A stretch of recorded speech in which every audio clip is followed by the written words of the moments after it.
آج میں بات کرنا چاہتا ہوں یہ سویڈن کے اندر جو قرآن جلانے کا ایک واقعہ ہوا ہے اس کے اوپر. لیکن اس پہ بات کرنے سے پہلے کچھ ایسی چیزیں جس کا جاننا آپ کے لیے بہت ضروری ہے. کیونکہ میں سویڈش قوم کو جانتا اس لیے بہت اچھے طریقے سے ہوں کہ میں نے خود اپنا ماسٹرز جو ہے وہ سویڈن سے ہی مکمل کیا تھا اور اپنے زندگی کے 4 سال میں نے سویڈن میں گزارے. یہ جو سویڈن ہے نا یہ بڑا خوبصورت ملک ہے اور اس کے لوگ جو ہیں بڑے پیسفل اور کام اینڈ کول ہے. مثلا ان میں کوئی ایسا ایکسٹریمزم نہیں ہے. اور اسپیشلی سیکنڈ ورلڈ وار جس میں سارا یورپ جو تھا اس نے جنگ لڑی تھی اس میں سویڈن نے حصہ نہیں لیا تھا. اب یہ واقعہ کیوں ہوا ہے اس کے پس منظر کی طرف آ جاتے ہیں.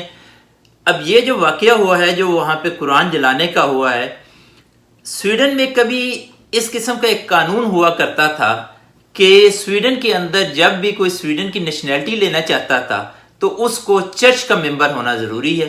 آج بھی آپ اگر سویڈن کے اندر سویڈش لوگوں سے ملیں، بہت سارے ایسے امیگرینٹ سے ملیں جو مثلا 70s کی دہائی میں 60s کی دہائی میں وہاں پہ گئے ہوئے ہیں، تو آپ ان کے نام دیکھیں گے تو ان کے نام جو ہیں وہ ہوں گے پاکستان سے، انڈیا سے یا کسی اور کنٹری سے. مسلمان ہوں گے لیکن ان کے نام کرسچنس والے ہوں گے. وہ کیوں ہوں گے؟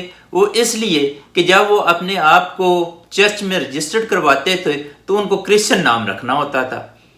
تو اس وقت ان کا ایک رول تھا کہ نیشنلٹی لینے کے لیے جب بھی آپ اس ملک کی نیشنلٹی لیتے تھے تو آپ کو اس ملک کا مثلا کوئی کرسچن نام رکھنا پڑتا تھا اپنا. لیکن اب پوزیشن یہ ہوگی کہ اس کے بعد بہت سارے امیگرینٹس آئے اور وہ امیگرینٹس کن کنٹریز سے آئے؟ وہ امیگرینٹس آئے عرب کنٹریز سے، وہ امیگرینٹس آئے افریقہ سے، اور افریقہ کی جن کنٹریوں سے بھی آئے وہ سارے مسلمان ہی تھے.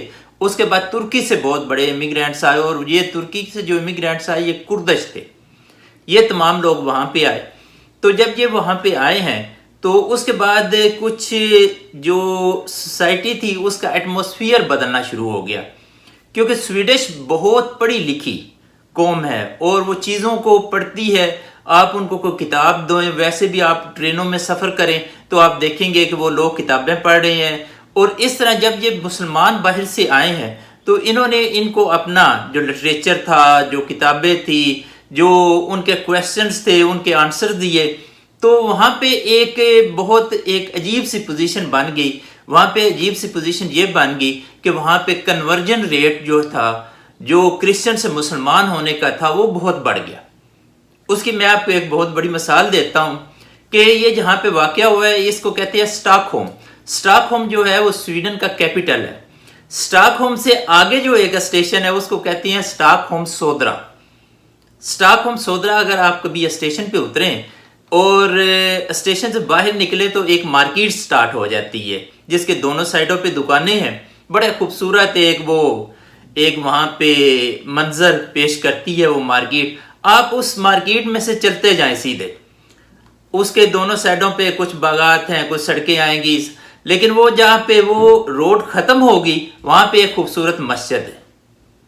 اب وہاں مسجد میں اسپیشلی جب جمعے کی نماز ہوتی ہے، میں نے خود وہاں پہ 2-3 دفعہ جمعے کی نماز پڑھی.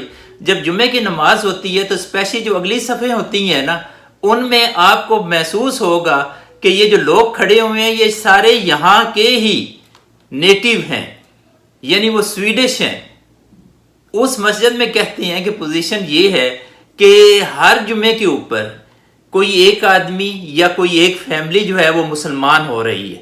کیونکہ میں نے آپ کو پہلے بتایا کہ وہ بڑے لٹریری ہے، وہ لٹریچر کو پڑھتے ہیں، وہ چیزوں کو پڑھتے ہیں، وہ قرآن کو پڑھتے ہیں، وہ دوسری چیزوں کو، اور ان کے پاس لاٹس آف کویسچنز ہوتے ہیں جس کا وہ آنسر آپ سے پوچھتے ہیں. اس لیے وہاں پہ کنورجن ریٹ بہت زیادہ ہے. جب کنورجن ریٹ کہیں بھی زیادہ ہو جاتا ہے تو وہاں پہ ایک ایکسٹریمزم پیدا ہوتا ہی ہوتا ہے. اور یہی پوزیشن ہے اب سویڈن کے اندر. یہ نہیں کہ سویڈن ایز اے کنٹری برا ہے یا وہاں کے لوگ بہت اچھے اور بہت، لیکن مسئلہ یہی ہے کہ وہاں پہ کنورجن ریٹ بہت بڑھ گیا ہے. جب کنورجن ریٹ بڑھ جاتا ہے تو اس طرح کی ایکسٹریمسٹ پیدا ہو جاتے ہیں سوسائٹی کے اندر. تو یہی ایک مین ریزن ہے کہ وہاں پہ باقی ان کے رول ریگولیشن اس قسم کے لینینٹ ہیں کہ وہاں سے صرف یہی نہیں کہ اس بندے نے فائدہ اٹھا لیا، بہت سارے اور لوگ بھی فائدہ اٹھا لیتے ہیں. اور لیکن یہ چیز ہوئی اور یہ چیز ایک جس کو آپ کہیں کہ اس کو رنگ تو اور ایک پولیٹیکل رنگ دیا گیا کہ ترکی کی وجہ سے یہ ہوا وہ ہوا، لیکن اس واقعہ نے تمام دنیا کے مسلمان جو ہیں ان کے لیے ان کے دل کو ٹھیس ضرور پہنچائی ہے کہ کم از کم یہ واقعہ اس کنٹری میں اور اتنے پیسفل کنٹری میں نہیں ہونا چاہیے تھا۔ باقی اس پہ احتجاج آل اوور دی ورلڈ ساری کنٹریز کر رہی ہیں، کچھ کنٹریز احتجاج کر رہی ہیں، کچھ کنٹریز ایسے انڈیا وغیرہ ہوئے وہ پراپوگنڈا کر رہی ہیں، ان کو سوائے پراپوگنڈے کے اور کام بھی کوئی نہیں ہے، بیچارے مسکین اور کیا کرے، ایک لتیور سا ملک ہے۔ تو یہ کچھ باتیں تھیں جو آپ لوگوں سے شیئر کرنی تھی، باقی اللہ آپ کا حامی و ناصر ہو۔ تھینک یو، اللہ حافظ۔